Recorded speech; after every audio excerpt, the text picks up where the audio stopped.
Gloire à Dieu. Nous bénissons le nom du Seigneur et nous lui rendons toute la gloire pour ce moment qu'il permet.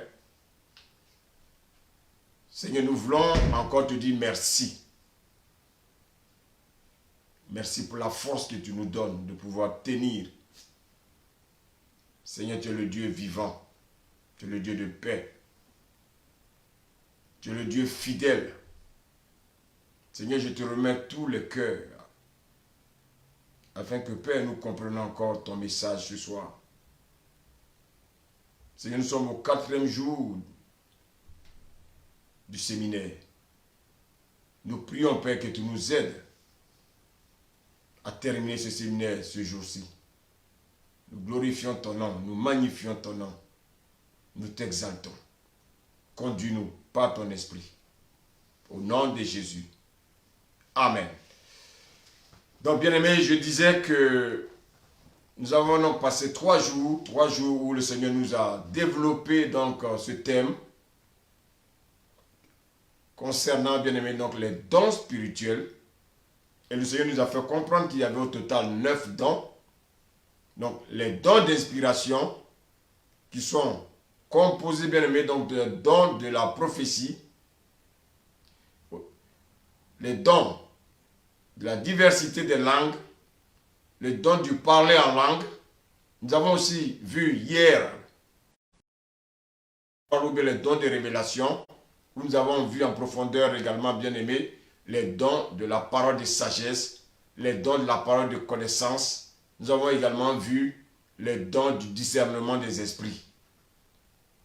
Nous avons pu également voir les dons de puissance qui sont donc les dons de puissance donc, qui sont composés de le don de foi, les dons de miracle et les dons de guérison. Et le Seigneur nous a vraiment bénis. Et nous croyons que chacun de nous, Dieu dans sa grâce, lui révélera son don afin qu'il puisse être utile pour la chose commune, être utile dans sa marche, pour être utile dans le service que Dieu l'accorde dans le corps de Christ. Nous avons pu comprendre de la même manière, le corps humain est composé de plusieurs membres et chaque membre a un rôle à jouer. De même, dans le corps de Christ, chaque membre également a un don qu'il doit manifester afin de faire fonctionner le corps de Christ. Alors, ce soir, je vais commencer, mais je pense que le séminaire va se prolonger un peu. On aura le temps, je pense que le Seigneur nous permettra de trouver un temps pour pouvoir terminer, bien aimé, ce chapitre que je vais aborder. Et le thème précisément, le sous-thème, c'est les dons du ministère. Les dons du ministère. Donc nous avons vu les dons spirituels. Maintenant, nous allons voir les dons de ministère.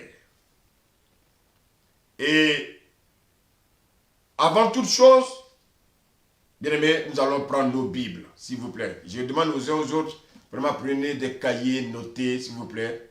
Notez, c'est très très important. Parce que le Seigneur ne veut pas que nous soyons vraiment dans l'ignorance. Le Seigneur veut que nous soyons des chrétiens vraiment instruits des choses spirituelles. La Bible dit que les chrétiens de Bérée, bien aimé, c'est des personnes qui ne jouaient pas avec la parole de Dieu. Quand Paul prêchait, il vérifiait les Écritures pour voir si Paul ne leur disait pas bien aimé, Paul ne leur inventait pas des choses. De même, quand je prêche, ou quiconque prêche, bien aimé, ayez une Bible, notez pour que vous aussi, vous fassiez aussi des recherches pour savoir si le monde ne vous trompe pas. Alors, ce soir, je vais demander donc aux serviteurs, l'un ou l'autre, hein, celui qui est dispo, si Victor peut vraiment nous accompagner dans la lecture, alléluia. On va donc prendre le livre de Luc. Luc 3, le verset 21. Luc 3, verset 21.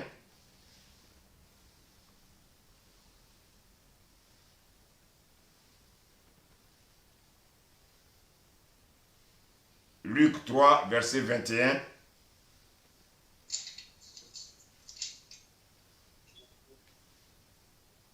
Luc 3, verset 21. Oui, amen.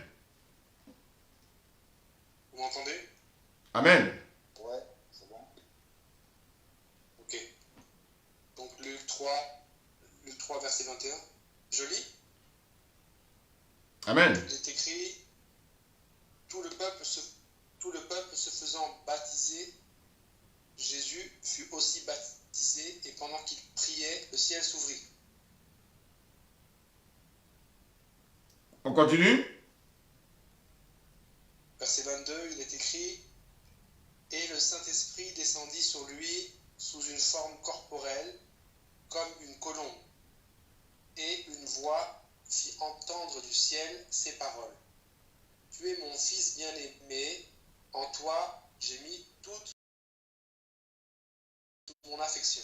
Amen. Bien aimé, donc, Jésus est le modèle que tout homme appelé au ministère, bien aimé, est obligé de passer par le chemin par lequel Jésus est passé. La Bible nous dit que Jésus est le chemin. Et ici, nous voyons que Jésus est passé par le baptême de la repentance. Et le baptême de la repentance, c'est le baptême d'eau.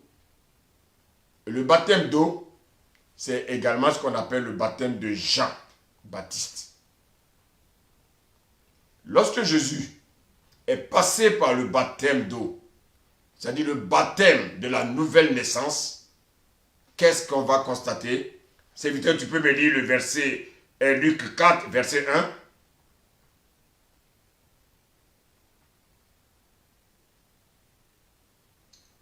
Luc 4, verset 1. Amen. C'est écrit, Jésus rempli du Saint-Esprit, revint du Jourdain, et il fut conduit par l'Esprit dans le désert. Merci, serviteur. Il fut tenté par le diable pendant 40 jours. Très bien, merci bien. Regardez bien Jésus. Après son baptême d'eau, après son baptême de repentance, maintenant, il va être maintenant conduit par l'Esprit de Dieu. Qu'est-ce que cela signifie? Cela signifie qu'au commencement, lorsque Jésus est passé par, avant de passer par le baptême d'eau, Jésus était conduit par sa chair. On ne peut pas conduire l'œuvre de Dieu. On ne peut pas servir Dieu avec notre chair. Et donc, qu'est-ce que Dieu va faire? Dieu va l'équiper. Mais l'équipement commence, bien aimé, par la repentance.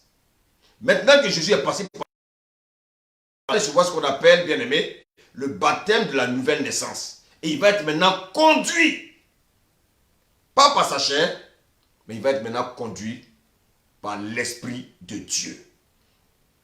Et c'est ce que nous avons lu tout à l'heure. Maintenant qu'il a fini son baptême, il est conduit. Qu'est-ce que l'Esprit va faire?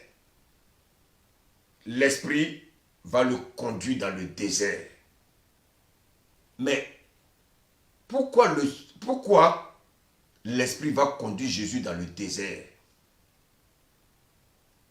Bien-aimé, Jésus doit maintenant rentrer dans son ministère. On ne rentre pas dans le ministère, bien-aimé, comme on veut. Dieu doit nous préparer avant de rentrer dans le ministère. Donc Dieu va conduire Jésus par son esprit dans le désert. Et dans le désert, bien aimé, la Bible dit qu'il va passer 40 jours de préparation pour rentrer dans son ministère. Et après les 40 jours, on va lire maintenant, bien aimé, le verset 14. Serviteur, le verset 14, s'il te plaît.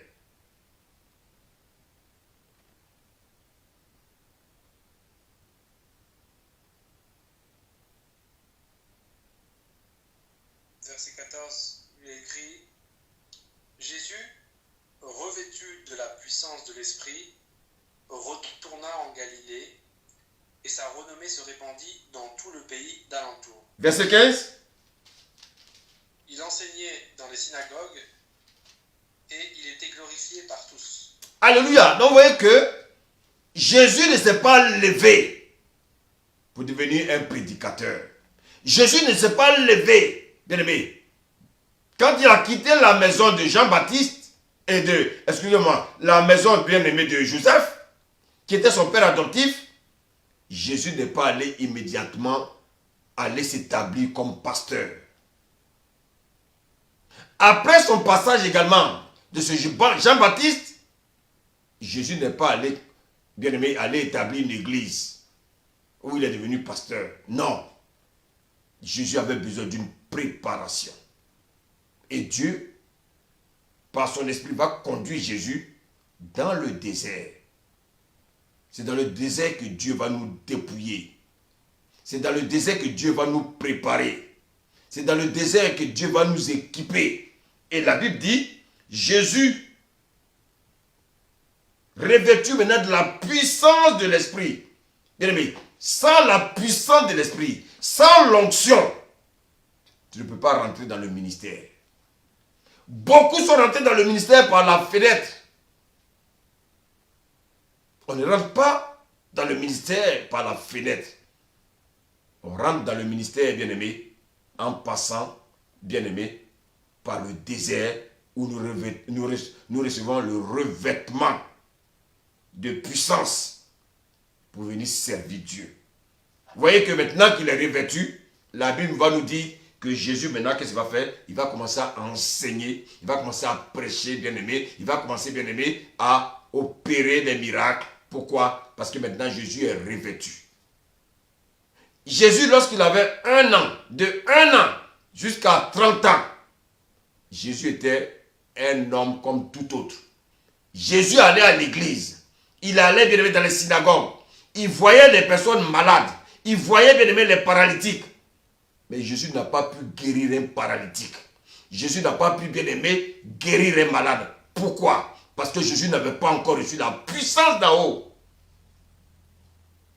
Jésus allait s'asseoir, bien aimé, à la synagogue. Il voyait, bien aimé, les personnes aveugles. Il voyait toutes ces personnes qui souffraient. Jésus ne les a pas guéris. Pourquoi? Parce que ce n'était pas encore son temps.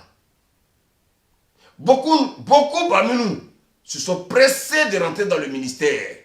Et aujourd'hui, au lieu de fabriquer, bien aimé, des chrétiens, ils ont fabriqué, bien aimé, des agents de Satan. C'est pour ça, nous devons faire très très attention en cette fin des temps. Vous qui avez cette grâce de rentrer dans le ministère, il y a un chemin à parcourir. Donc là, actuellement, tu dis que tu souffres, mais cette souffrance n'est pas en vain. Cette souffrance est une préparation pour toi, pour que tu puisses rentrer dans le ministère. Maintenant que Jésus a commencé, bien aimé, à enseigner, qu'est-ce que Dieu va faire? On va lire serviteur. Également, on va lire Luc 5, à partir du premier verset. Luc 5, à partir du premier verset.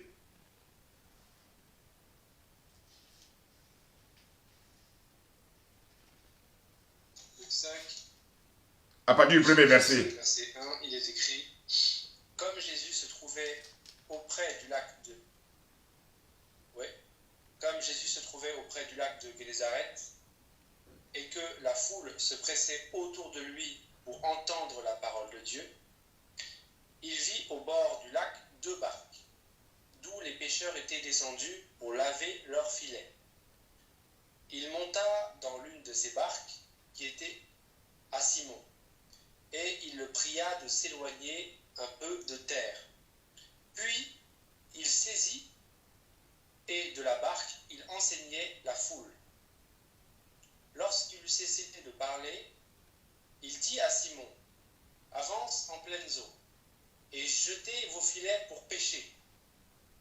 Simon lui répondit: Maître, nous avons travailler toute la nuit sans rien prendre, mais sur ta parole, je jetterai le filet. L'ayant jeté, ils prirent une grande quantité de poissons et leur filet se rompait. Ils firent signe à leurs compagnons qui étaient dans l'autre barque, de venir les aider. Ils vinrent et ils remplirent les deux barques, au point qu'elles enfonçaient. Quand il vit cela, Simon-Pierre tomba aux genoux de Jésus et dit : « Seigneur, retire-toi de moi, parce que je suis un homme pécheur. » Car l'épouvante l'avait saisi, lui et tous ceux qui étaient avec lui, à cause de la pêche qu'ils avaient faite. Il en était de même de Jacques et de Jean, fils de Zébédée, les associés de Simon. Alors Jésus dit à Simon : « Ne crains point, désormais tu seras pêcheur d'hommes. » Et ayant ramené les barques à terre, ils laissèrent tout et le suivirent. Merci, serviteur. Donc, regardez bien comment notre Dieu est un Dieu d'ordre. Dieu fait toutes choses en son temps. Jésus rentre maintenant dans son ministère. Il a commencé maintenant à enseigner. Il a commencé à évangéliser. Le Seigneur maintenant, Dieu va lui envoyer maintenant des disciples avec lesquels, bien aimé, il va travailler dans son ministère. Dieu va lui envoyer des disciples avec lesquels, bien aimé, il va faire la volonté de Dieu. Jésus seul ne pouvait pas, bien aimé, travailler dans cette église, dans cette mission que Dieu lui confie. Donc Dieu va lui emmener les personnes afin de pouvoir réaliser la mission pour laquelle Jésus est venu sur la terre. Voici comment Jésus va commencer à, bien aimé, recruter ses disciples. On va lire encore le verset 27, s'il te plaît, serviteur.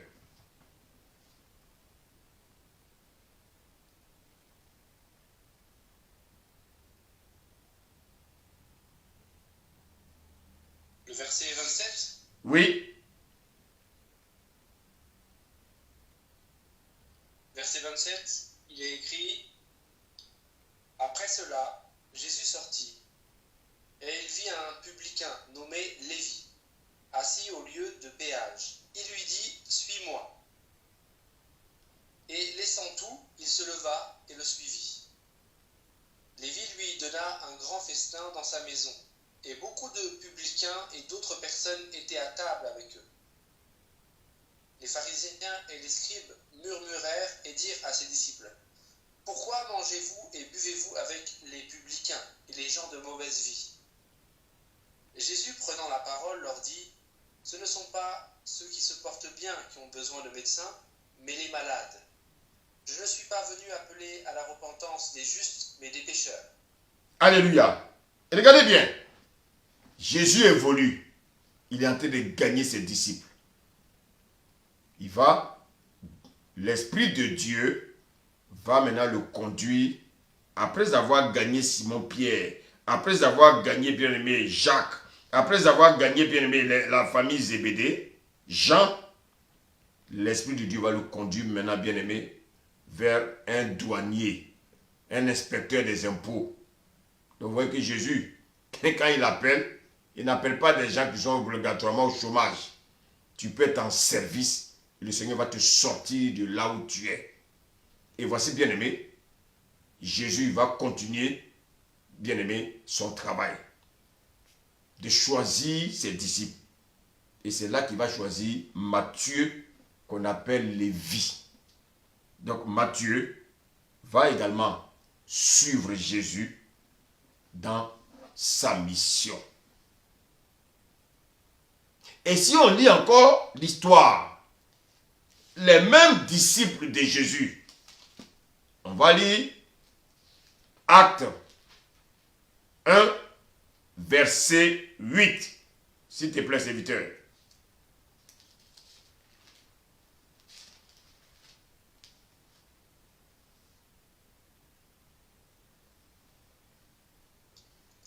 Avant acte, excuse-moi, avant acte 1, verset 8, lisons Jean 20, verset 21 à 22. On va pas à pas, on n'est pas pressé. Même si on doit faire ça. Jean 20, du verset 20, voilà, 20 à 22, s'il te plaît.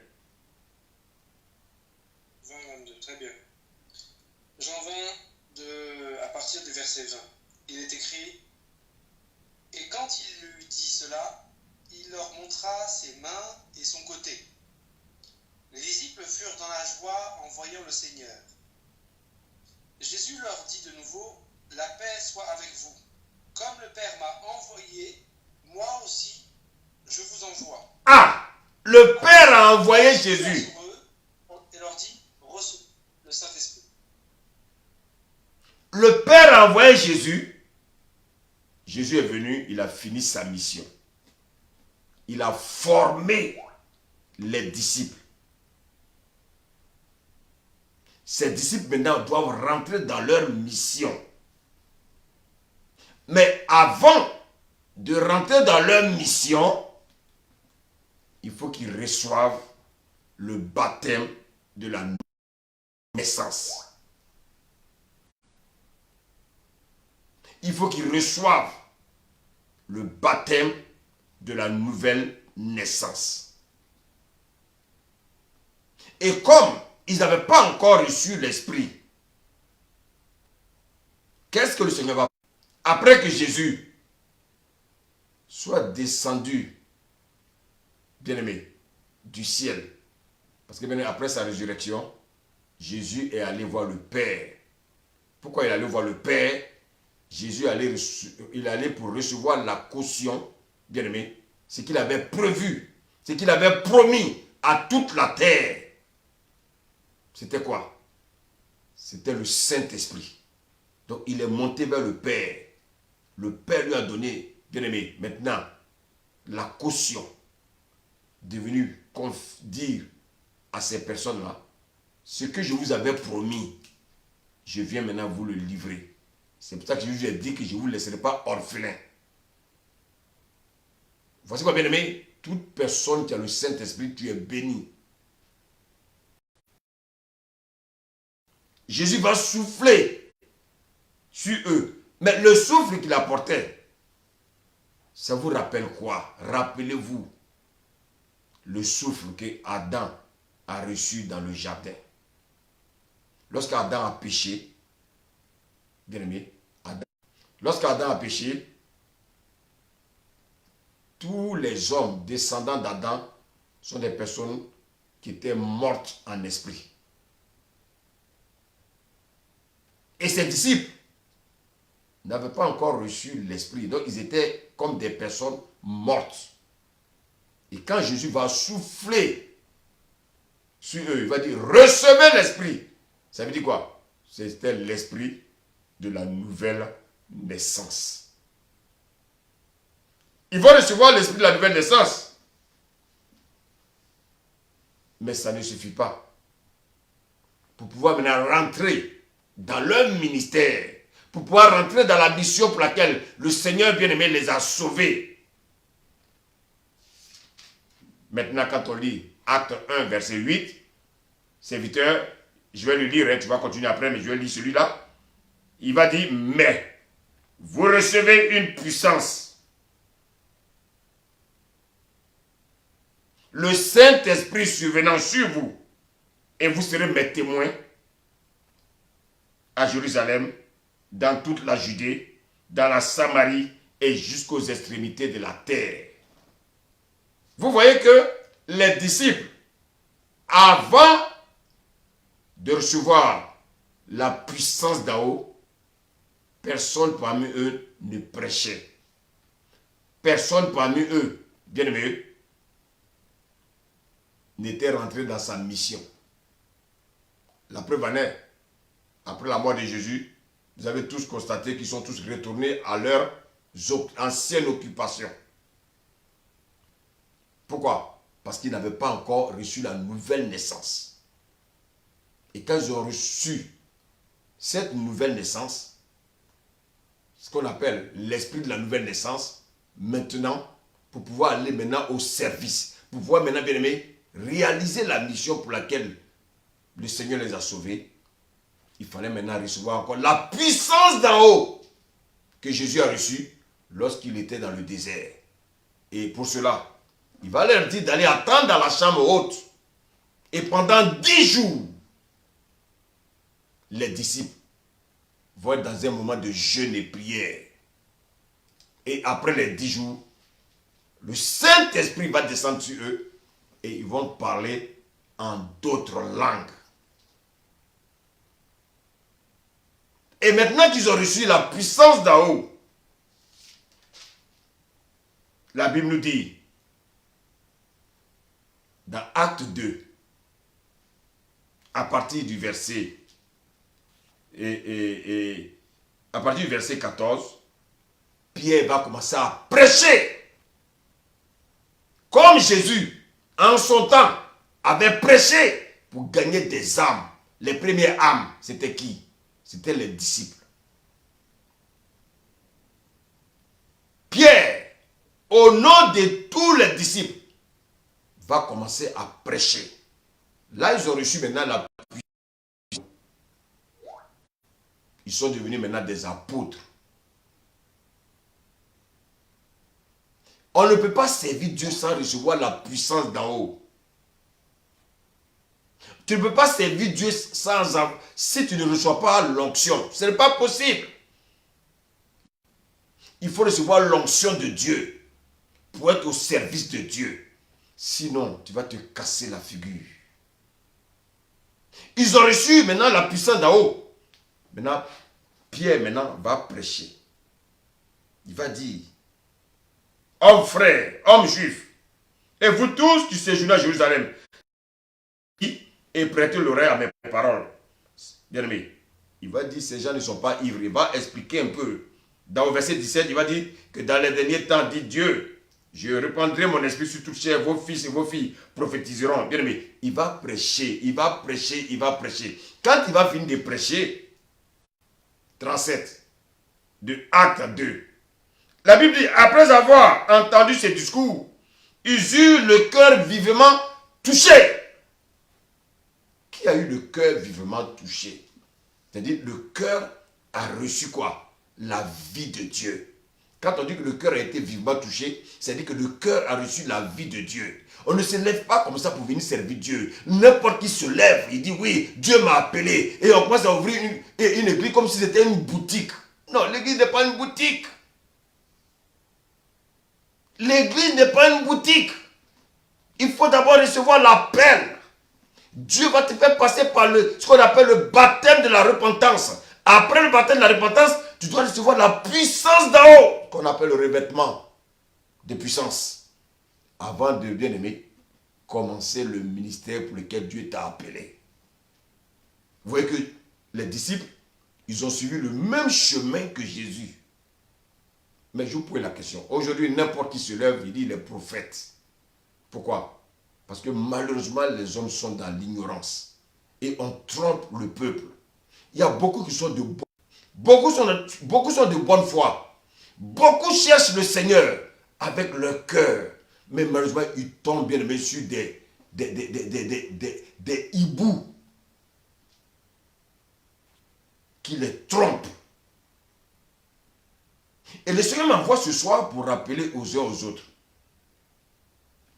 Si tu n'as pas l'appel de Dieu et tu t'es mis au service de Dieu, répands-toi et abandonne l'œuvre que tu es en train de faire. Parce que non seulement tu iras en enfer, mais tu es en train de conduire le maximum en enfer. Notre Dieu, il ne joue pas. La Bible dit, quand Pierre a prêché, Pierre aussi, qu'est-ce qu'il voulait faire? Lui aussi, il était en train de gagner des disciples. Et c'est pour ça que le Seigneur a dit quoi? Quelle est la recommandation? Quel était le commandement que le Seigneur lui a laissé? Il a dit, allez et faites de toutes les nations des disciples. les pierres ont commencé à obéir. Mais ils n'ont pas commencé à faire des disciples sans avoir le baptême de la puissance d'en haut, qu'on appelle encore le baptême dans le Saint-Esprit. C'est comme si on nous plongeait dans l'Esprit de Dieu. Ils ne sont pas allés, bien aimés, faire du porte-à-porte, pardon. Non, ils ont attendu d'abord de recevoir l'onction de Dieu. Et c'est cette onction maintenant qui les accompagne dans l'œuvre à laquelle ils ont été appelés. Et quand Pierre a prêché, regardez bien ce qui va se passer. La Bible dit, après avoir entendu le discours de Pierre, ils eurent le cœur vivement touché. Et ils dirent à Pierre et aux autres apôtres, hommes frères, que ferons-nous? Quand normalement on annonce l'évangile aux personnes qui doivent suivre, et quelle est cette chose?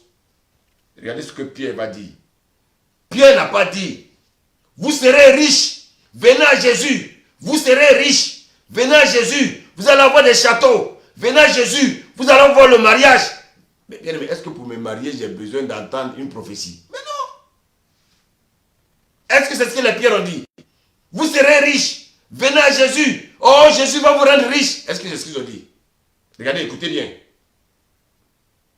Au verset 38 de Acte 2, Pierre leur dit, repentez-vous et que chacun de vous soit baptisé. Oh my God. Au nom de Jésus. Ça aussi, souvent, les gens se battent pour ça. Non, il faut faire le baptême au nom du Père, au nom du Fils, au nom du Saint-Esprit. Frère, le baptême au nom de Jésus. Pourquoi? Parce que Jésus, il est en même temps le Père. Jésus, il est en même temps le Fils. Donc quand je dis, je baptise. Donc bien aimé, le Seigneur dit, repentez-vous. Pierre va leur dire, repentez-vous. Et que chacun de vous soit baptisé au nom de Jésus-Christ pour le pardon de vos péchés. Et vous recevrez le don du Saint-Esprit. C'est la même chose que les pierres ont fait. Ils se sont repentis, bien aimé, et après la repentance, ils ont reçu le baptême au nom de Jésus et ils ont reçu maintenant le don, la puissance d'en haut. Ils ont reçu la puissance d'en haut. Maintenant, ils étaient qualifiés pour aller servir Dieu. N'importe qui se lève parce qu'il a peut-être un don. Tout de suite, il devient pasteur. Tout de suite, il devient évangéliste. Tout de suite, il devient ceci, il devient cela. Bien-aimés, faisons très attention. Nous sommes dans les derniers temps. Nous avons de gros problèmes vraiment d'Internet. C'est vrai, on nous l'a annoncé, malheureusement. Mais nous allons faire, le Seigneur va nous aider à terminer vraiment cette émission parce que beaucoup, bien aimés, en ont besoin. Nous avons besoin. Comme je le disais, l'Internet décolle, mais le Seigneur va nous aider. On ne va pas se laisser distraire par le diable. Non. Donc le Seigneur, il nous équipe d'abord, avant, bien aimé, d'aller dans son champ missionnaire. L'église n'est pas à nous, l'église est au Seigneur. C'est lui qui nous appelle. C'est lui qui nous équipe. Mais malheureusement, il y en a qui se lèvent. Ils disent, oui, Dieu m'a appelé. Et aujourd'hui, ils sont en train de détruire la vie des enfants de Dieu. Chrétiens, voici pourquoi, bien aimé, il faut avoir le don du discernement des esprits. Il y a des personnes qui ont de mauvais esprits qui sont venus pour, bien aimé, pour détruire la vie des vrais enfants de Dieu. Je continue mon enseignement.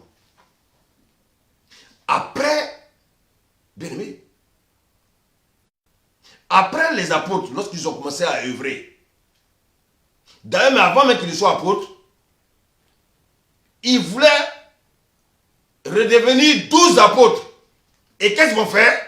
Ils vont tirer au sort un certain Matthias pour prendre la place bien-aimée de Judas. Judas qui a trahi Jésus. Vous savez, il y a beaucoup de Judas dans les églises. Oh my God, my God, my God. Ils sont pleins. Mais ne vous en faites pas. Le Seigneur les dévoilera. Vous, travaillez seulement pour le Seigneur avec Saint. Oui, bien-aimé. Les pierres, avant de recevoir la puissance d'en haut, dans la chair, ils ont choisi Pierre et ils ont choisi Matthias. Non, non, non, non.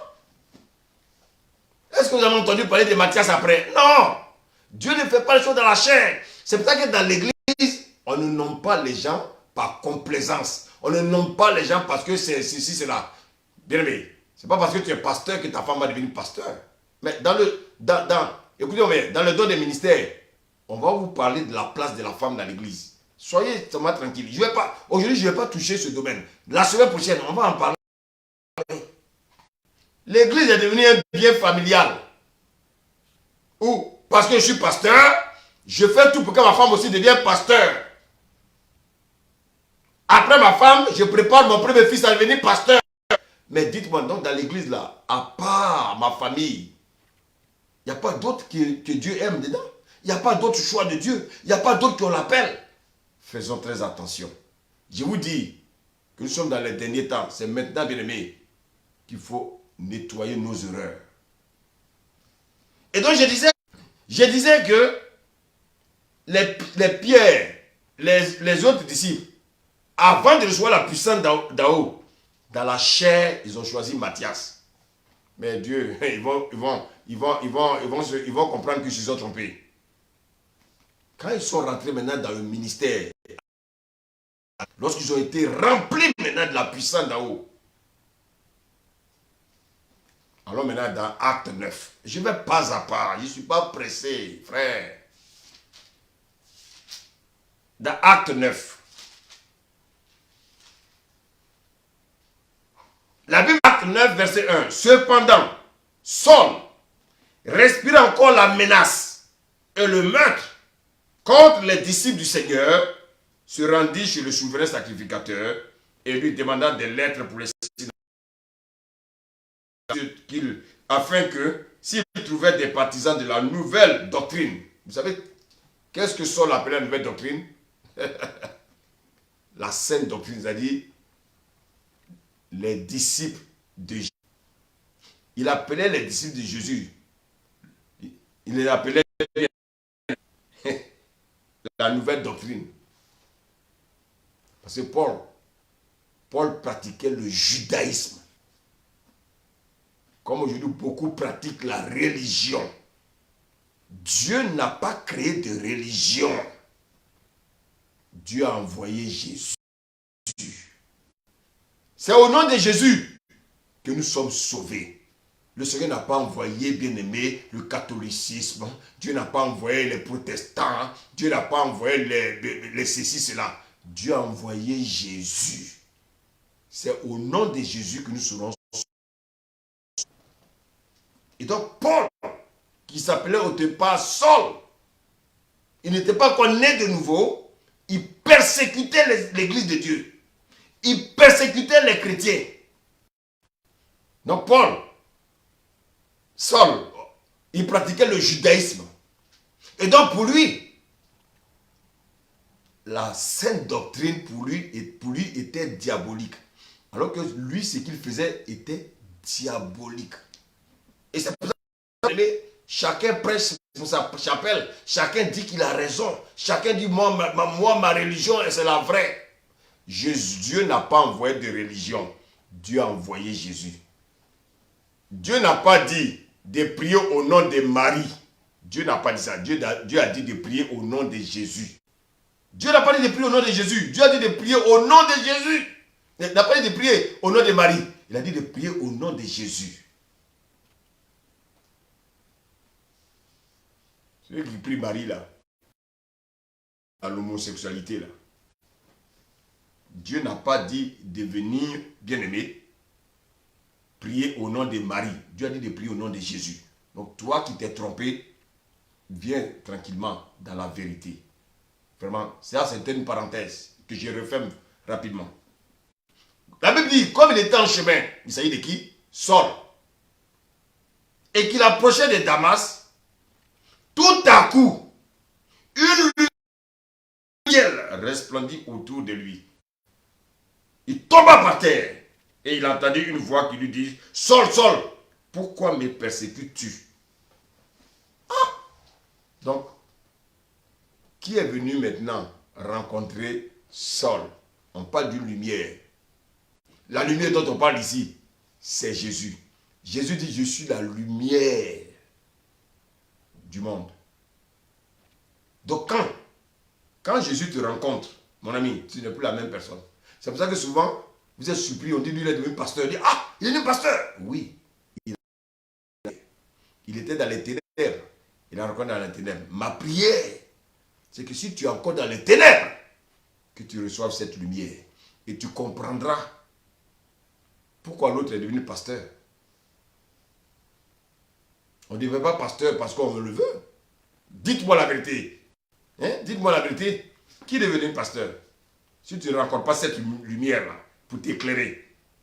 Mais toi, tu penses que quand tu es dans les ténèbres, tu es dans les boîtes de nuit, quand tu changes de femme chaque jour, quand tu es dans la prostitution, quand tu es dans l'alcool, quand tu es dans la masturbation, quand tu es dans, bien aimé, dans la pornographie, tu penses qu'ils sont de bonnes choses. Mais cette lumière-là vient t'éclairer pour te dire tu es dans les ténèbres. Abandonne ça, sinon tu iras en enfer. Et quand tu reçois cette lumière est sur ta... Quand tu reçois cette lumière, partout où tu passes, les ténèbres ne peuvent pas résister. Parce que bien aimé, quand tu pars avec tes anciens amis, avec lesquels il faut pratiquer les choses du monde, là, ils te... parce que tu leur apportes cette lumière-là. Ils ne veulent pas de cette lumière. Mais Saul a reçu la lumière, il est tombé. Jésus dit, mais pourquoi me persécutes-tu? Il ne comprend pas. Il dit, mais Seigneur, qui es-tu, Seigneur? Écoutez bien. Paul a dit, qui es-tu, Seigneur? Et le Seigneur dit, je suis Jésus que tu persécutes. Mais pourtant, Paul ne voit personne autour de lui. Vous savez, Jésus est la tête. L'église est son corps. Le corps est sur la terre. La tête est dans le ciel. Donc on ne voit pas Jésus. Mais celui qui attaque un chrétien, il attaque Jésus. Dites-moi, si quelqu'un attaque mon corps, c'est ma tête qui l'attaque. Parce que ma tête et mon corps constituent, bien aimé. Celui qui attaque mes bras, celui qui attaque mes pieds, celui qui attaque mon cœur, bien aimé, celui qui attaque mes yeux, il attaque qui? Il attaque la tête. Parce que la tête et mes bras, mes pieds constituent ce qu'on appelle le corps humain.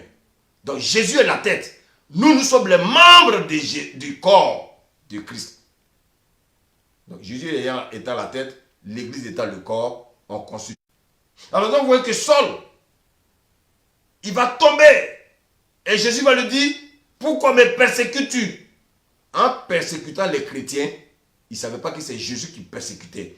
Toi, chrétien qui m'écoutes, tu es persécuté. Jésus. Si tu souffres dans ton corps, Jésus aussi souffre dans son corps. Parce que toi et Jésus, vous faites un. Toi et Jésus, vous faites un. Et cet homme qu'on appelle Saul, la Bible nous dit, quand il va rencontrer, bien aimé, le Seigneur, quand le Seigneur, la lumière va le rencontrer, il ne peut plus devenir, il ne peut plus rester la même personne. Tu ne peux pas rencontrer Jésus et puis rester la même personne. C'est impossible. Je parle de la vraie rencontre. Je ne parle pas d'aller dans une église. Non. Je parle de la rencontre. Quand le Seigneur se révélait à Abraham, il s'est révélé à Abraham seul. La femme d'Abraham, elle ne comprenait rien. Le père Térak aussi ne comprenait rien. Mais Abraham souffrait parce qu'il entendait une voix. Quand tu rencontres Jésus là, toi seul tu entends la voix.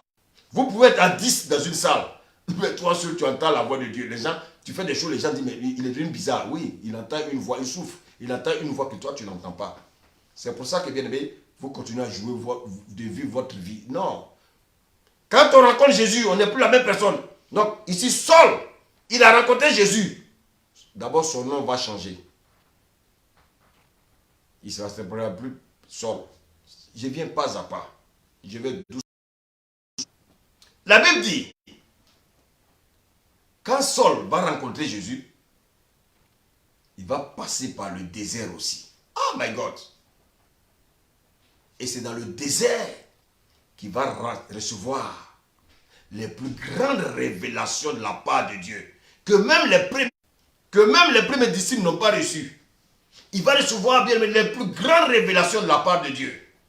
Et cet homme, Saul, va dire dans Galates 1, versets 11 à 12, je vais lire la parole.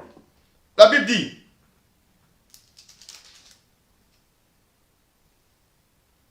je vous déclare, donc il va dire donc dans Galates 1, verset 11 à 12, je vous déclare, frère, que l'évangile qui a été annoncé par moi n'est pas de l'homme, car je n'ai ni reçu ni appris d'un homme, mais par une révélation de Jésus-Christ.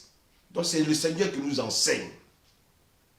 Vous avez su, en effet, quelle était autrefois ma conduite dans le judaïsme. C'est ce que je vous disais tout à l'heure. Paul pratiquait le judaïsme. Donc quand les gens parlaient de Jésus, ils ne comprenaient pas. Il dit ça c'est une fausse doctrine. Or lui il était dans la fausse doctrine. De plus en plus aujourd'hui, ceux qui sont dans les fausses doctrines, ils accusent ceux-là qui sont dans les vraies doctrines. Mais bien aimé, ce n'est pas nous de les juger. Le grand juge arrive bientôt. Il dit, vous avez su en effet quelle était autrefois ma conduite dans le judaïsme, comment je persécutais à outrance et ravageais l'église de Dieu, et comment j'étais plus avancé dans le judaïsme que beaucoup de ceux de mon âge et de ma nation, étant animé d'un zèle excessif pour les traditions de mes pères. Beaucoup sont dans les traditions religieuses, donc ils attaquent les vrais chrétiens. Jusqu'à présent, ça existe. Des gens qui portent des soutanes, des gens qui portent ceci, cela. Bien aimé, aujourd'hui, quand tu es chrétien, tout le monde t'attaque. Pourquoi? Mais ça n'a pas commencé. Les Paul ont... Donc Paul dit qu'il était zélé dans les traditions de ses pères. Regardez au verset 15, il dit, mais lorsqu'il plut à celui qui m'avait mis à part dès le sein de ma mère, écoutez-moi bien, l'appel se fait depuis le sein de notre mère. Depuis le sein de ta mère, tu as appelé. Mais quand tu es sur la terre, tu peux faire ce que tu veux. Mais Dieu a un temps. Dieu a un temps. Il va te stopper net. Il va te stopper net. C'est pour ça, toi qui m'écoutes. C'est pour ça, toi qui m'écoutes. Si tu vois quelqu'un venir vers toi pour te parler de l'évangile, quand quelqu'un veut te ramener à la raison, il ne faut pas résister. Parce que sinon, tu vas rencontrer le Seigneur comme Saul a rencontré le Seigneur.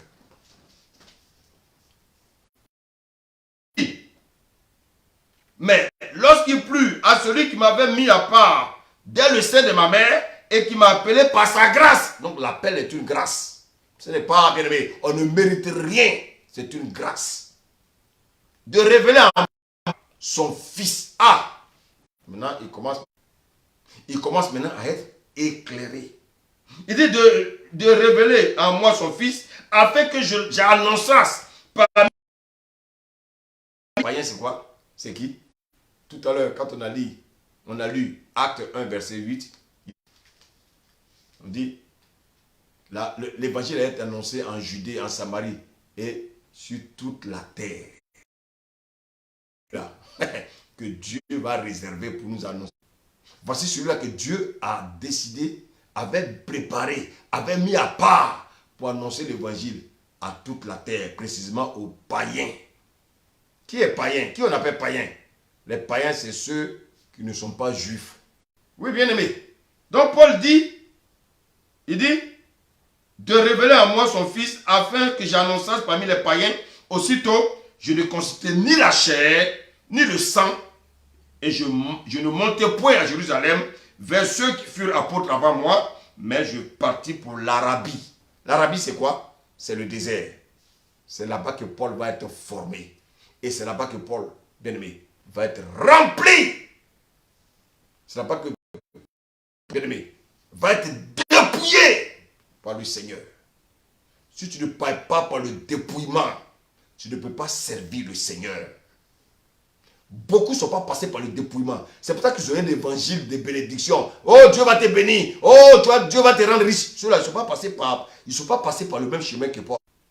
Ceux-là qui parlent aujourd'hui dans leur prédication, l'évangile, le kingdom now, l'évangile où tu seras riche. Ceux-là, quand on passe par le vrai évangile, on ne prêche pas des choses comme ça.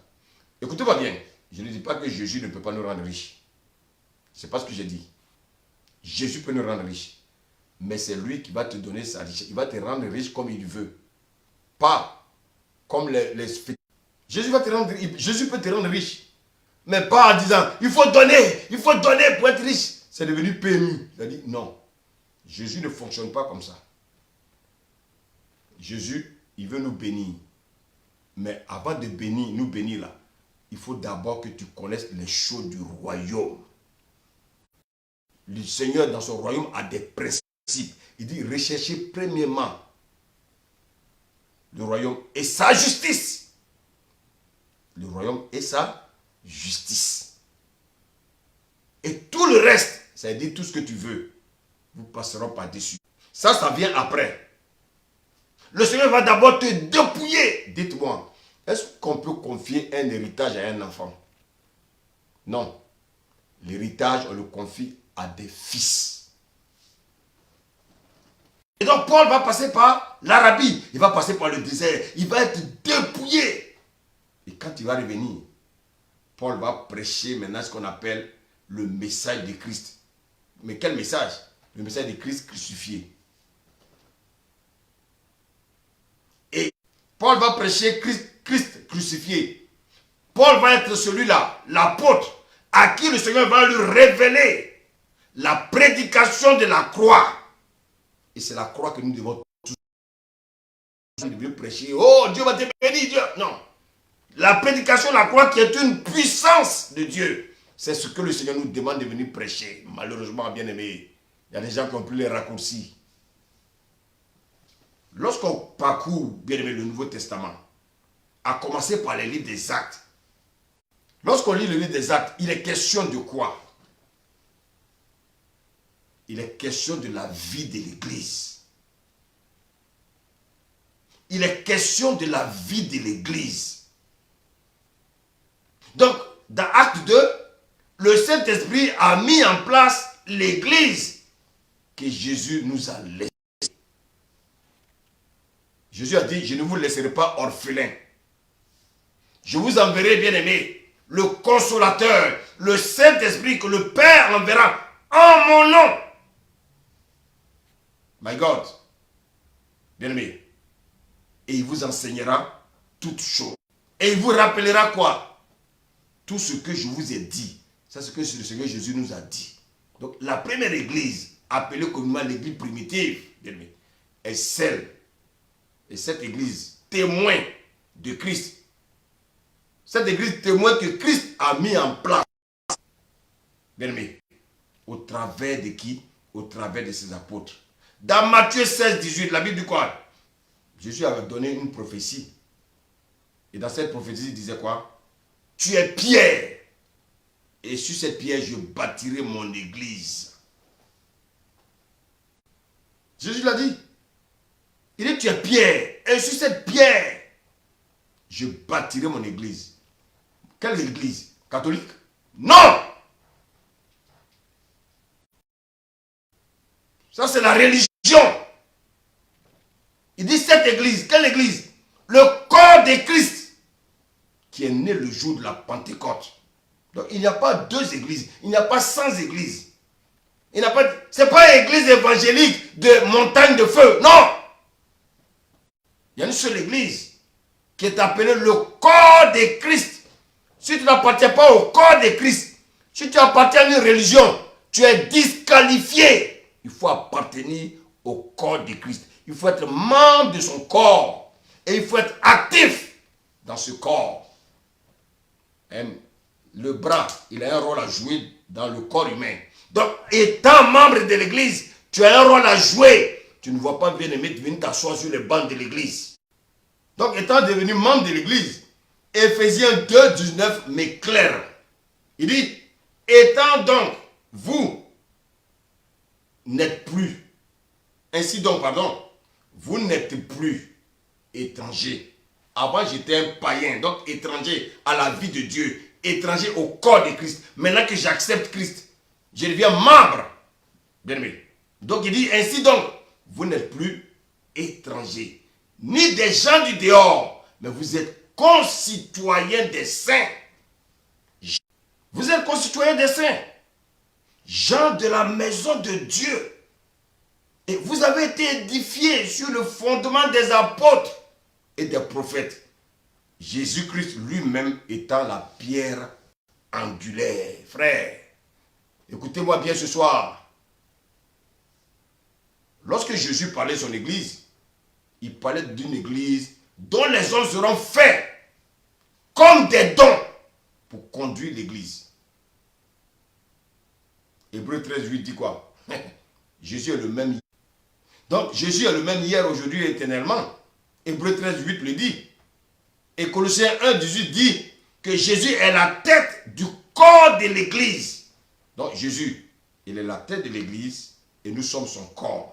Cela signifie que si Jésus est le même hier, aujourd'hui, éternellement, c'était l'église qui est son corps, ne doit pas changer. Elle est semblable à sa tête. Rien ne doit changer. Et nous devons suivre l'exemple de Jésus.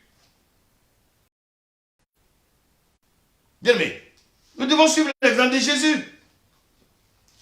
Nous ne devons pas suivre les hommes.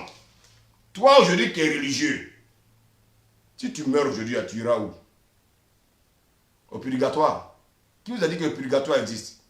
Il est permis à un homme de mourir une seule fois. Après ça, jugement. Donc, il n'y a pas catholique, tout ça. Si tu adores Marie, que tu n'abandonnes pas d'adorer Marie, si tu meurs aujourd'hui, tu vas en enfer. Oui, je te parle à toi. Si tu adores Marie, que tu meurs aujourd'hui, tu vas en enfer. Tu ne vois pas comment le monde est devenu? Tu ne vois pas comment les trucs avancent? Au lieu de chercher à changer de vie, d'abandonner ta manière de vivre, tu dis non, moi je suis catholique, moi je suis religieux, moi je suis de telle religion. Si tu meurs aujourd'hui, le message que tu écoutes aujourd'hui là, ça t'interpelle et le Seigneur va te montrer ça. La Bible dit dans Éphésiens 4, verset 11. Et il a donné les uns. Regardez bien ce qu'il va dire au verset 8.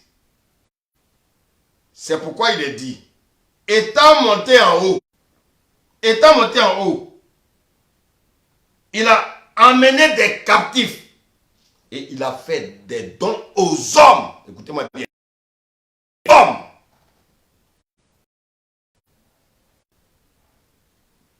Au verset 11. Et il a donné les uns comme apôtres, les autres comme prophètes, les autres comme évangélistes, les autres comme pasteurs et docteurs. Voici les 5 ministères. Il n'y a pas 6, il n'y a pas 4, il n'y a pas 2, il n'y a pas 6.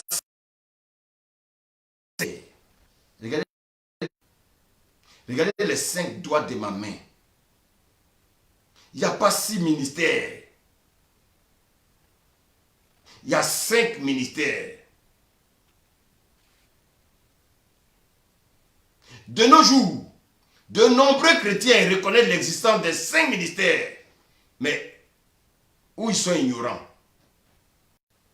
Ils sont ignorants de l'importance de l'établissement des 5 ministères dans chaque église locale. Dans chaque église locale, il doit y avoir les 5 ministères.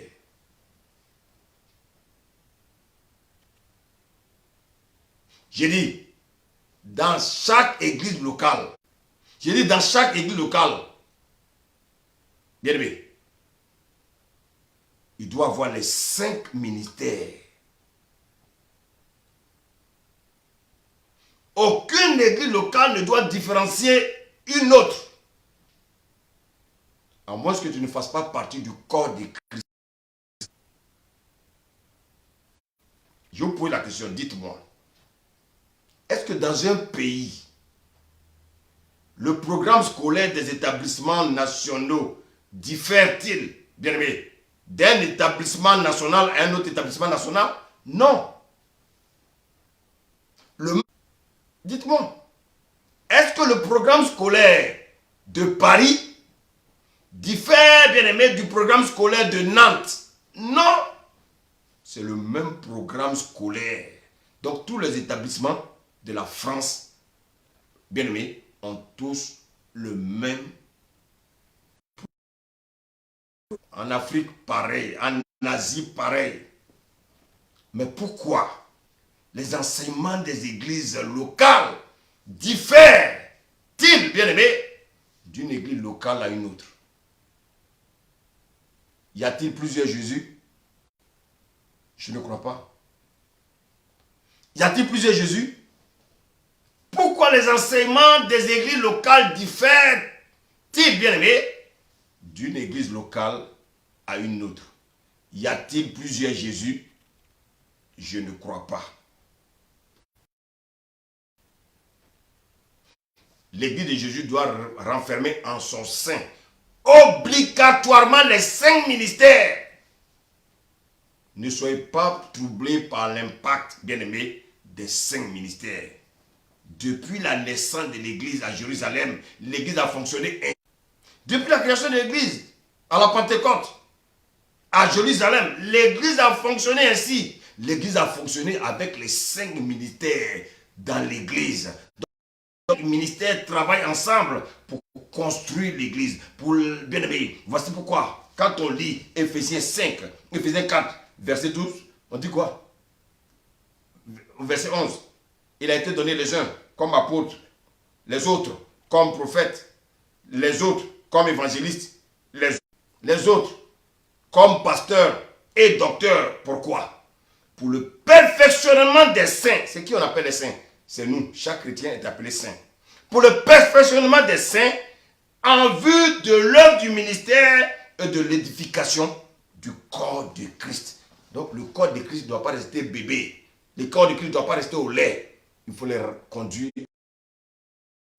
Donc pour cela, on a besoin des 5 ministères. Le même esprit qui a commencé à la Pentecôte, le même esprit qui a mis sur pied l'église à la Pentecôte, bien aimé, a mis également sur pied dans l'église locale. Il a mis sur pied les 5 ministères. Il faut respecter le fondement général, bien aimé, de l'église, corps de Christ. Bien aimé, avant de parler des ministères, il est important de savoir que notre Dieu est l'ordre. Il fallait mettre de l'ordre avant de commencer, bien aimé, cet enseignement sur les ministères, les dons des ministères. Vous savez, il y a trop de désordre dans l'église. Trop de désordre. Ah, oui, avant de parler de l'église, parlons déjà même de la famille. Pourquoi la Bible parle de la soumission de la femme à l'homme? Pourquoi la Bible en parle? Mais c'est parce que c'est important. D'autant plus que Paul a plusieurs fois interpellé plusieurs églises dans ce sens. À Éphèse, il a interpellé l'église d'Éphèse. À Colosse, il a interpellé l'église. À Corinthe, partout où Paul est passé, Paul, bien aimé, a parlé de la soumission de la femme. Paul a parlé de la soumission de la femme vis-à-vis de son mari. Ce n'est pas en vain. Si nous ressemblons, bien aimé, si nous sommes identiques au corps humain, si le corps de Christ est identique au corps humain, si nous, étant l'épouse de Christ, nous sommes soumis à Christ, pourquoi dans le corps humain, pourquoi dans la famille, vous les femmes, vous ne voulez pas vous soumettre à vos maris?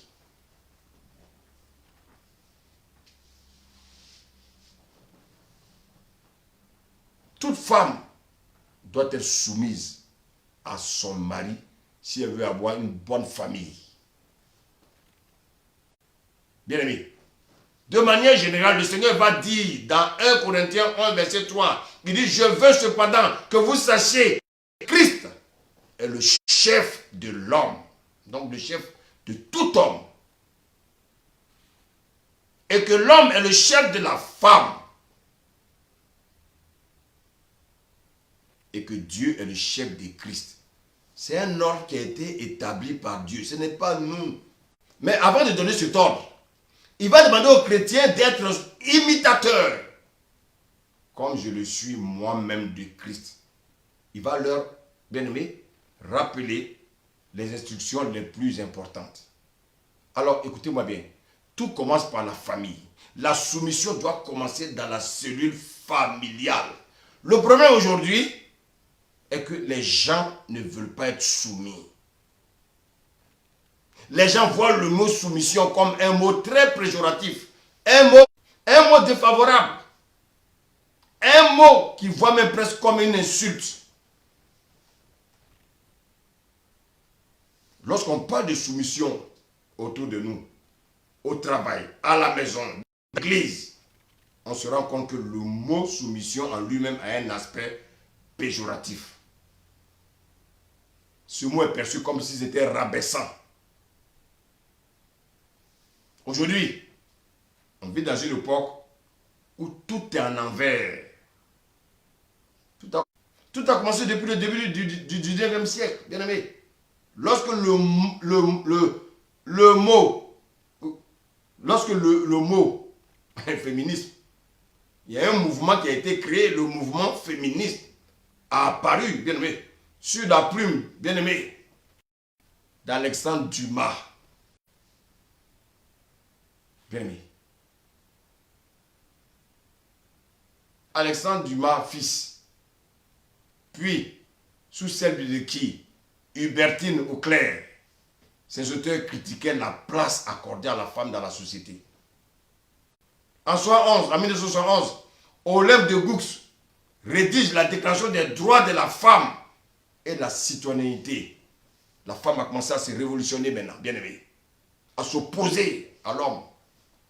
Et cela va conduire dans un déclin où les valeurs divines vont être bafouées. Les mentalités vont être renversées. Les mentalités vont être en envers. Mais à la base, la soumission n'est pas quelque chose de négatif. Non. Dans ce monde, on s'aperçoit de jour en jour que l'acte de soumission existe toujours. La preuve en est que tout de nous, tout le monde est soumis à une autorité telle qu'elle soit. Le monde nous l'enseigne. Le monde nous l'enseigne. À commencer par le gouvernement de chaque pays. À commencer par le gouvernement de chaque pays. Il y a un président, il y a les ministres, il y a les députés, il y a les maires, etc. Tous sont soumis au président. Pourquoi ils ne vont pas se révolter là-bas? Dans le ministère du... Bien aimé, il y a ce qu'on appelle le cabinet du ministre. Que fait le cabinet ministériel? Le cabinet ministériel assiste le ministre dans sa tâche. Le monde nous l'enseigne. Le cabinet se situe à l'interface du monde politique et l'administration dont le ministre est le chef. Le cabinet ministériel est soumis au ministre. Bien aimé. Mais est-ce que les gens pour honte? Je ne crois pas. D'ailleurs, comment appelle-t-il le ministre? Est-ce que les collaborateurs du ministre qui sont dans son cabinet ministériel, est-ce qu'ils appellent le ministre par son prénom? Il appelle. Donc, il appelle en commençant par dire Monsieur le ministre. Donc, dans chaque institution, il y a un ordre hiérarchique. Le directeur adjoint, le directeur des ressources humaines, le directeur financier, employé vis-à-vis de ces personnes. Sont-ils soumis à ces personnes ou bien aimés, ils désobéissent à ces personnes? Est-ce qu'un employé peut appeler le directeur par son prénom? Il dit monsieur le directeur. C'est un acte de soumission. C'est une évidence, c'est un fait. Parce que le directeur est son autorité. Il ne peut pas appeler le directeur par son prénom, ce n'est pas son ami. Dans une armée, écoutez-moi bien, dans un pays où il y a une armée, il y a le ministre de la Défense, il y a le colonel, le lieutenant-colonel, le capitaine, le sergent-chef, le sergent, le caporal-chef, le caporal. Si je suis pas dans l'ordre. Donc, il y a le sergent-chef, il y a le sergent, il y a le caporal-chef, il y a le caporal. Alors, comment ça fonctionne? Ils sont tous des militaires, non? Oui. Mais sont-ils au même titre? Non. Est-ce que le caporal peut appeler le général? Non. Non. Est-ce que le caporal peut appeler le sergent par son prénom? Non. Le sergent est-il soumis donc au sergent-chef? Oui. Mais est-ce qu'il y a un problème? Est-ce que les gens voient un problème en cela? Non. Dans un bateau, il y a les marins. Donc dans un bateau, il y a le capitaine et puis il y a les marins. Les marins lui sont soumis parce qu'il est l'autorité dans le bateau. Dans une école, il y a le directeur et il y a les enseignants. Est-ce que les enseignants sont soumis au directeur? Oui. Est-ce que les élèves sont soumis au professeur? Oui. Est-ce que les élèves sont soumis au directeur? Oui. Donc, tout le monde est soumis à quelqu'un dans tous les domaines. Vous arrivez dans un centre hospitalier, il y a un directeur d'hôpital, il y a des professeurs, il y a des médecins généralistes, il y a des médecins spécialistes, il y a des sages-femmes. Dites-moi, comment le professeur appelle le directeur de l'hôpital? Par son prénom? Je ne crois pas. Il dit, monsieur le directeur. Pourtant, il est professeur, mais il est soumis au directeur. Comment les médecins spécialistes appellent le professeur? Il appelle par son prénom? Non. Il l'appelle maître. Ils appellent maître. Parce qu'en général, ces personnes ont été des professeurs, maîtres de chaire à l'université. Un professeur de médecine, il est d'abord médecin, avant son titre de professeur. Mais est-ce que tous les médecins spécialistes lui sont soumis? Oui. Est-ce que les infirmiers sont soumis aux médecins? Oui. Quand on est à l'hôpital, on voit les infirmiers disent « Ah, docteur, ah, docteur ». Dans un magasin, il y a un chef magasinier. Est-ce que les vendeurs appellent le chef magasinier par son prénom? Non. Chacun est soumis, bien aimé, au chef magasinier. Donc, dans tous les domaines, il y a une hiérarchie. Les employés respectent leur chef. Donc, qu'importe le domaine, on est soumis à une autorité. La soumission est appliquée partout dans nos vies. Mais bizarrement, quand on parle de la soumission générale, l'homme voit quelque chose de négatif. L'homme ne veut pas se soumettre.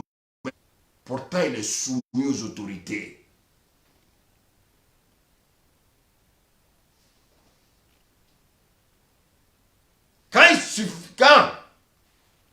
Quand il faut se soumettre aux hommes du monde, ils sont prêts à se soumettre. Ah, monsieur le directeur. Ah, madame la directrice. Ah, monsieur le directeur. Ah, monsieur le ministre. Ah, bonjour, monsieur le ministre. Les hommes sont prêts à se soumettre aux hommes du monde.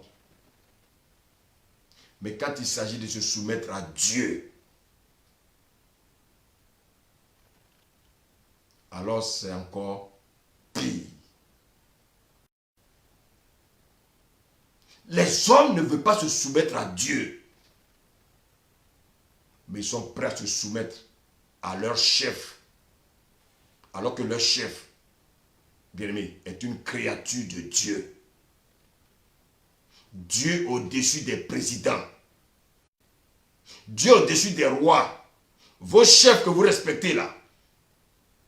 Bien-aimé, Dieu au-dessus d'eux. Mais quand il s'agit de se soumettre à Dieu, vous êtes des rebelles. Quand il faut les hommes, il faut lever les bras.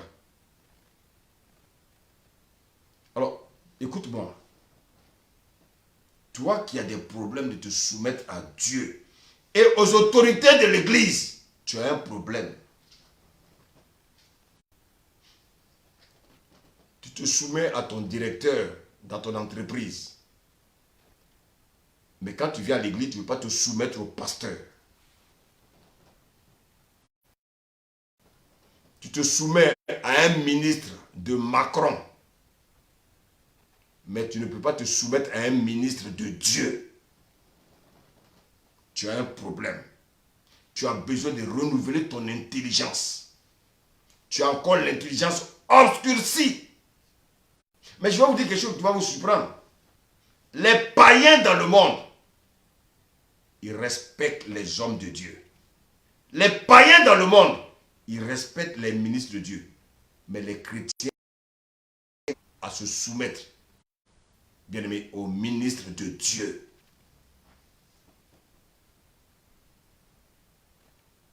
Et c'est ça qu'on constate dans la cellule familiale. La femme a du mal à se soumettre à son mari. Alors que la femme, bien aimé, la femme, spirituellement la femme ne sait pas.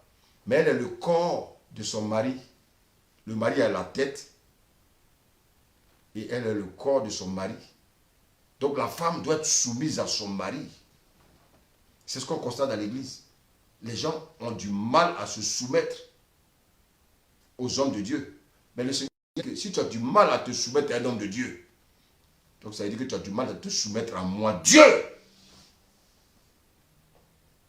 Vous savez, de manière générale, la soumission, c'est être sous une autorité. Donc je dis de manière générale, la soumission, c'est être sous une autorité. C'est être soumis, bien aimé, à une personne qui est au-dessus de nous. Quelqu'un qui est placé au-dessus de toi. Le problème, c'est que dans nos vies, on est beaucoup porté sur le matériel. On est beaucoup porté sur les choses charnelles. On est beaucoup porté, bien sûr, sur l'aspect extérieur. Or, le Dieu que nous adorons, le Dieu qu'on adore, le Dieu qu'on sert, a tout mis sous l'ordre de la soumission. Sous l'ordre de l'autorité et sous l'ordre de la responsabilité. Qui dit autorité, dit responsabilité. Alors, c'est quoi l'autorité? Vous savez, c'est un droit. C'est le droit de commander. Même s'il y en a qui n'aiment pas ce mot, c'est le droit de commander. C'est imposer sa personnalité à autrui. C'est quoi la soumission? C'est quoi la soumission? C'est respecter une autorité qui est établie au-dessus de nous. Dans la majorité des assemblées, bien aimées, autour de nous, je me suis aperçu que les hommes et les femmes qui croient en Dieu disent respecter Dieu dans leur confession, mais se fourvoient dans leurs actes. C'est dommage. Et cela est prouvé en toute évidence, car ils ne respectent pas les autorités que Dieu a établies au-dessus d'eux. L'homme veut vivre sa marche chrétienne sans se soumettre à quiconque, sans se soumettre à une autorité spirituelle. L'homme sur le plan physique est soumis à une autorité, soit dans l'administration, dans le service hospitalier, mais même dans le sport, les footballeurs, ils ont plus de salaire, bien aimé, que l'entraîneur. Mais ils respectent l'entraîneur. Dans le monde, les hommes ont compris ça. Sachez, chrétiens, que dans tous les domaines, Dieu mettra sur ton chemin une autorité. Avec des titres différents, des grades différents, du plus bas au plus haut. Mais bizarrement, quand on parle de Dieu, l'homme dit non. L'homme rejette l'autorité de Dieu. Vous savez, regardez, je vais lire un passage dans Romains. Romains 13. C'est un passage que tout le monde connaît, mais personne ne veut l'appliquer. C'est dommage.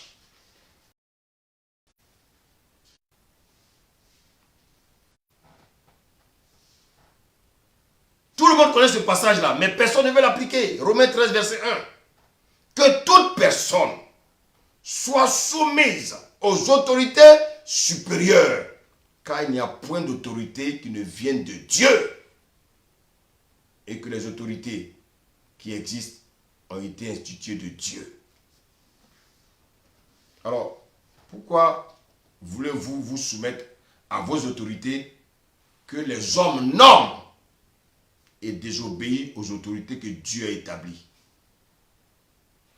Pourquoi dans ton lieu de travail, là, tu trembles devant ton directeur, mais quand tu viens à l'église, tu ne veux pas respecter l'homme de Dieu? Il y a une absurdité, bien aimé, souvent dans nos vies. Parce que, bien aimé, beaucoup ne prospèrent pas. Beaucoup sont souvent sous la malédiction. Oui, bien aimé. Souvent, je me pose même la question de savoir est-ce que les chrétiens même lisent leur Bible. Te soumettre à quelqu'un ne veut pas dire qu'il va t'écraser. Non. Vous n'êtes pas des esclaves là. Non, non, non, non. Mais dis-moi, est-ce que ton directeur, parce qu'il est ton directeur, il t'écrase? Non.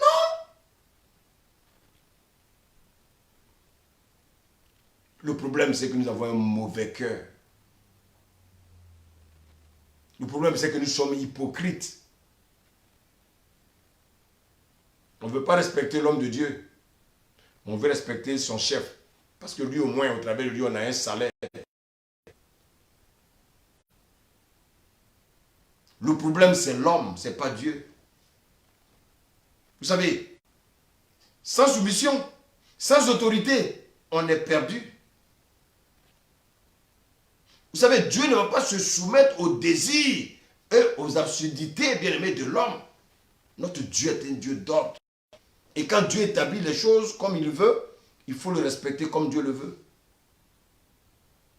Si tu ne peux pas te soumettre à l'autorité, bien-aimé, qui est au-dessus de toi, alors tu deviens un homme de désordre comme Satan. Satan est la première créature qui a désobéi à l'autorité. Il est la première créature qui a refusé la soumission. Bien-aimé, il a refusé. Il voulait lui-même se faire égal à Dieu. Il voulait être au-dessus de Dieu. Et donc, il a refusé d'être soumis à Dieu. Alors, chrétiens, nous devons comprendre que quelqu'un qui refuse l'autorité de Dieu, quelqu'un qui refuse de respecter l'autorité de Dieu, l'autorité, bien aimé, une autorité légitime instaurée par Dieu, cette personne ne respecte pas Dieu. Parce que si tu ne respectes pas l'autorité de Dieu que tu vois, comment tu peux dire que tu respectes Dieu que tu ne vois pas? L'homme veut suivre le même modèle que le diable. Parce que le diable a désobéi à l'autorité de Dieu. L'homme veut faire pareil. Non. Vous savez, on peut se dire enfant de Dieu, venir à l'église et puis faire comme le diable. Malheureusement, Donc, on peut dire bien aimé, qu'on respecte Dieu. Mais si on méprise l'autorité que Dieu a établie, alors on méprise Dieu. Et on ne lui appartient pas. Mais le Seigneur voulait que, avant de parler des 5 ministères, vous savez, les ministres sont des autorités de Dieu.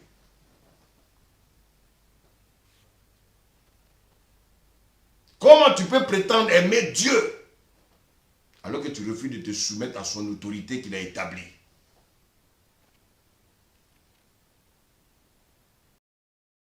Vous savez, ce n'est pas chercher une contenance. Non. On ne cherche pas être important. Non.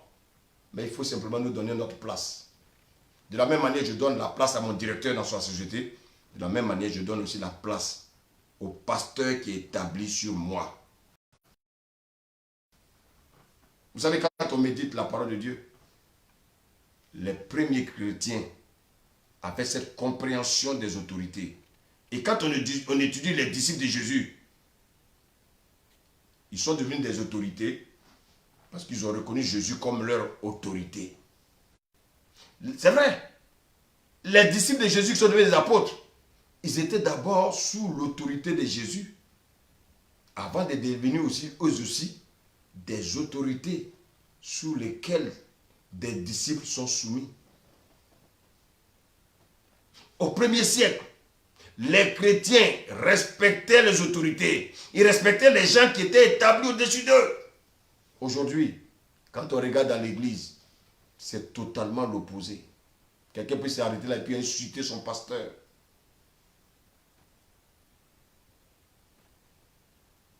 Bien-aimé, ne va jamais contre une autorité de Dieu. Ne te rebelle jamais contre une autorité de Dieu. Tu vas entraîner la malédiction sur ta vie. Je t'en supplie, ne le fais pas. Si tu vois les autres le faire, ne le copie pas.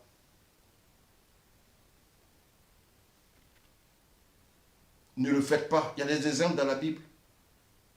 On a vu combien de fois Israël a été frappé parce que bien aimé, il ne voulait pas obéir à l'autorité de Moïse. Faites attention, chrétiens. Chaque fois, contre Moïse, l'autorité établie par Dieu,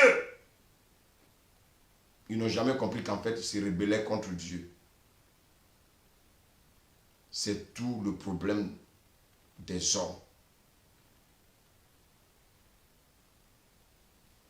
Donc, l'autorité n'est pas une affaire d'ancienneté. Ce n'est pas une histoire d'âge. Ce n'est pas une histoire d'intelligence. L'autorité peut être moins âgée que toi. Ce n'est pas une affaire de diplôme, ni une affaire d'origine. Ce n'est pas une affaire de richesse, ni d'argent. Malheureusement dans ce monde, parce que les pasteurs en général sont pauvres, on respecte ceux qui sont riches. Mais j'oublie que, bien aimé, ce sont des autorités spirituelles. L'autorité spirituelle n'a rien à voir avec le physique, n'a rien à voir avec les diplômes. Et c'est pour ça que, bien aimé, on ne va pas à l'école pour devenir pasteur. On ne va pas à l'école pour devenir pasteur. L'autorité spirituelle a quelque chose à voir avec l'appel, avec le choix de Dieu. C'est Dieu qui choisit, c'est Dieu qui établit. Regardez le gouvernement céleste. Même au niveau même de la hiérarchie du premier degré. Même les anges, il y a des autorités. Il y a les séraphins, il y a les chérubins, il y a les trônes, les dominations, les vertus, les puissances. Mais nous, dans l'église aujourd'hui, on ne sait pas qui est qui. On ne respecte personne. Vous savez quel est le problème? Parce que malheureusement, beaucoup ne sont pas spirituels. Parce qu'il n'y a pas Dieu, Seigneur, qui est en face de moi. Vous savez, Dieu ne fait rien au hasard. L'autorité, ce n'est pas pour se glorifier, mais c'est une question d'éthique et aussi de conseil. Tu auras toujours besoin d'avoir une référence physique. Au-delà du Seigneur, tu auras besoin, bien aimé, d'une référence physique. Paul disait à ses disciples, soyez mes imitateurs, comme je le suis de Christ. Être soumis aux autorités, bien aimé, c'est être soumis à Dieu.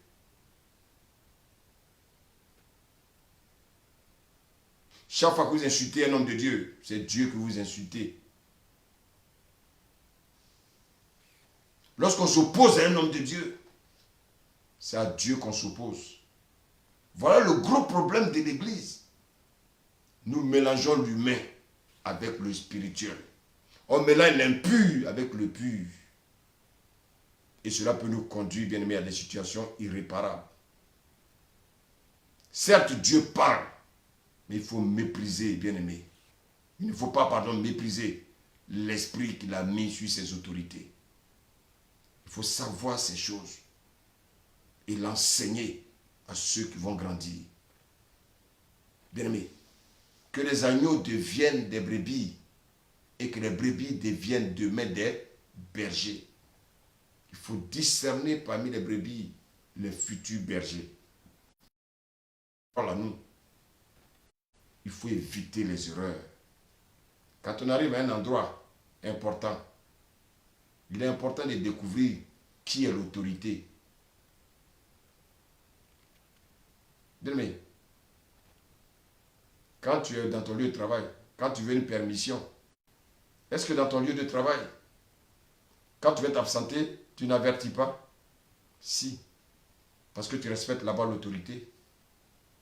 Mais dans l'église, tu n'avertis pas pour dire tu seras absent ou non. Il faut revoir ça. Ce n'est pas une bonne attitude en tant que chrétien.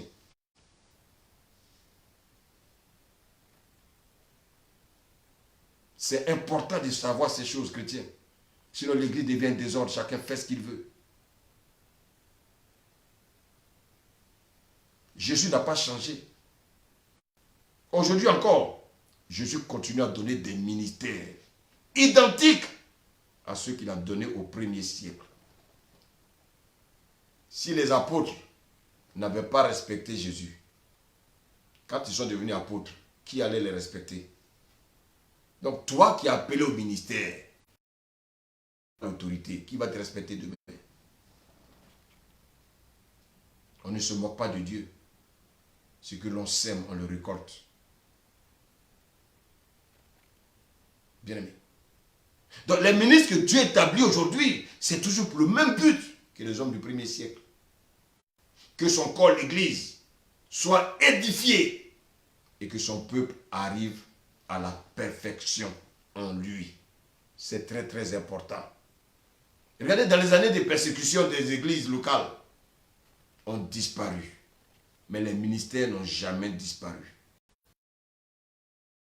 Les ministères, les 5 ministères, j'insiste là-dessus, ne peuvent qu'être unis par le message de l'évangile de Christ. Des onctions différentes. Et regardez bien, Moïse a pris son onction pour mettre sur les 70. Jésus, lorsqu'il envoyait ses disciples, il mettait son onction également sur eux pour pouvoir, bien aimé, aller guérir les malades, aller prier pour les malades. De même, chacun, bien aimé, de ces ministères est représenté par une onction spécifique. Chaque onction est différente. Tout le travail accompli par ces ministères dépend entièrement de l'onction qui leur est attachée. Jésus lui-même exerçait lui-même les 5 ministères. Jésus a exercé les 5 ministères. Et il les accorde comme bon lui semble pour que sa propre nature soit donnée à l'Église au travers des hommes en qui il a investi. Alors, si Jésus avait, bien aimé, en lui les 5 ministères, cela veut dire que pour que l'Église fonctionne, il faut les 5 ministères réunis. Et c'est pour ça que, bien aimé, vous qui avez des appels, soyez sérieux pour rentrer dans vos ministères. Parce que si vous n'êtes pas sérieux, on ne peut pas. C'est maintenant qu'il faut prendre conscience. Est-ce que, dites-moi, si tu n'es pas prêt, tu as un appel, c'est vrai, mais si tu n'es pas prêt, on va t'établir. Non, tu vas te casser la figure. Ainsi, les 5 ministères travaillent ensemble dans l'unité. Et Christ est glorifié. À quel moment l'autorité de Dieu dans l'Église est présente? Lorsque l'autorité de l'Église, de la nouvelle alliance, est représentée par les 5 ministères et par les autres anciens de l'Église. Ces 5 ministères et les anciens de l'Église locale travaillent ensemble pour accomplir une seule et même volonté, pas leur volonté, pas la volonté de chacun, mais tous pour la volonté. Tous pour la volonté de Dieu. Si en Jésus, il y avait les 5 ministères, alors que fait l'Église pour être complète? 5 personnes bien-aimées. Ayant les 5 ministères, par conséquent, une ne peut pas représenter, ne peut que représenter qu'une partie de l'autorité de Christ dans l'Église locale. Travailler ensemble. Pourquoi? Dans de nombreuses églises locales, les chrétiens sont encore au lait. Ils ne peuvent pas grandir à un certain point. Pourquoi? Le chrétien doit être nourri de chaque onction. L'onction du docteur, l'onction du prophète, l'onction de l'évangéliste, l'onction de l'apôtre et l'onction bien-aimée du pasteur. Il y a de nombreuses églises locales qui sont limitées. Pourquoi? Beaucoup sont isolés et fonctionnent comme des sectes. Avec à la tête un gourou qui écrase tout le monde. Beaucoup de ministères et d'églises sont isolés. Au temps des apôtres, les églises étaient bien, mais l'église doit fonctionner ensemble. Il n'y avait pas de barrières au premier siècle. Il n'y avait pas de races. Il n'y avait pas de culture, de langue, de pays, de nationalité. De plus, les 5 ministères ne sont pas indépendants. Ils travaillent ensemble. Aujourd'hui, une personne se disant prophète va créer son église. Un évangéliste se lève, il s'en va créer son église. Bien-aimé, ça crée du désordre. Une seule personne peut-elle accomplir l'œuvre de Dieu? Je ne crois pas. Arrêtons de cafouiller l'œuvre de Dieu. Les 5 ministères doivent impérativement travailler ensemble dans l'église pour voir totalement la main de Dieu. La Bible dit que Jésus est l'étoile brillante du matin. Et ça, je vais l'expliquer prochainement. Mais nous devons, bien aimés, l'église locale a besoin des 5 ministères comme les 5 doigts de la main. Chacun a un rôle précis. Le pouce, l'index, le majeur, l'annulaire et l'auriculaire, chacun a un rôle à jouer dans le corps de Christ. Donc l'église, qui est le corps de Christ, a besoin des 5 ministères, bien-aimés, pour que l'église grandisse, pour que les enfants de Dieu bien-aimés ne restent pas au lait.